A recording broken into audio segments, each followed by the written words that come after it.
ભાગવત સપ્તાહના સપ્તદિવસીય કથા સમાપન દિને ભાગવત પ્રિયજનોમાં આંખોમાં અશ્રુ ધારાઓ છલકાય। શ્રીમદ ભાગવત સપ્તાહના સપ્તદિવસીય કથા સમાપન દિને ભાગવત પ્રિયજનોમાં આંખોમાં અશ્રુ ધારાઓ છલકાય। શહેરના વાઘોડિયા રોડ રુદ્રાક્ષ ગ્રાઉન્ડમાં હેમાક્ષીબેન શાહ પરિવાર દ્વારા શ્રીમદ ભાગવત કથાનું સુંદર અલૌકિક દિવ્ય આયોજન વ્યાસપીઠ ઉપર વિશ્વવંદનીય સુપ્રસિદ્ધ કથાકાર પૂજ્ય ભાઈ શ્રી ભૂપેન્દ્રભાઈ પંડ્યા મુંબઈવાળા દ્વારા સપ્તદિવસીય કથાનું સુંદર આયોજન ભાગવત પ્રિયજનોને રસપાન કરાવતા હતા। કથાના છેલ્લા દિવસે જેમ પ્રભુ વ્રજમાંથી વ્રજ છોડીને ગયા અને ગોપીઓ પ્રભુને રોકવા બહુ પ્રયત્ન કર્યો, ત્યારે ગોપીઓને જે વિરહ જેવું વાતાવરણ કથા મંડપ ખડું થયું હતું, એટલું જ નહીં, સુદામા ચરિત્રની વાત કરતા જણાવ્યું કે સુદામા પ્રભુ પાસે માંગવા આવ્યા નથી, મળવા આવ્યા છે। શ્રીમદ ભાગવત અને ભગવદ્ ગીતા એ પ્રભુ કૃષ્ણના પ્રિય ગ્રંથો છે। સુદામા પવિત્ર બ્રાહ્મણ છે।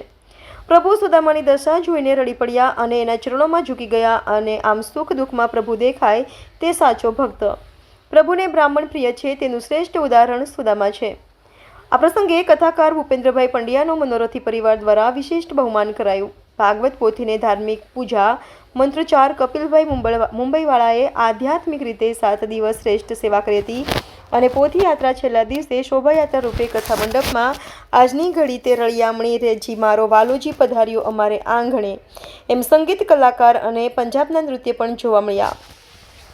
સાચે જ ભાગવત કથાનું આયોજન કરતા લોકોએ પ્રેરણા લેવી એવી કથાનું સમાપન સંસ્કારી નગરી વડોદરાના વાઘોડિયા રોડ પર જોવા મળ્યું। ભૂપેન્દ્રભાઈ પંડ્યાએ વ્યાસપીઠ પરથી કથા દરમિયાન કંઈ કહેવાઈ ગયું હોય તો ક્ષમા કરશો તમામને અને મનોરથી સ્વ અનંતભાઈ શાહ પરિવારને હૃદયપૂર્વક અભિનંદન આપ્યા અને આવનાર દિવસોમાં હું વડોદરામાં અંગ્રેજી ભાષામાં શ્રીમદ ભાગવતની કથા કહેવાનો છું એવી જાહેરાત પણ કરી હતી।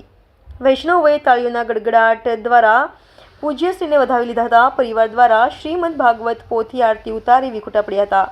વૃંદાવનથી આવેલા સંત કથામાં આકર્ષણનું કેન્દ્ર બન્યા હતા। સાક્ષાત નરસિંહ મહેતા પધાર્યા હોય તેવો અનુભવ શ્રદ્ધાળુઓને જોવા મળ્યો હતો અને તેઓના આશીર્વાદ લેવા માટે પણ શ્રદ્ધાળુઓ પડાપડી કરતા જોવા મળ્યા હતા। આમ એક યાદગાર શ્રીમદ ભાગવત કથા સપ્તાહની પૂર્ણાહુતિ જોવા મળી હતી।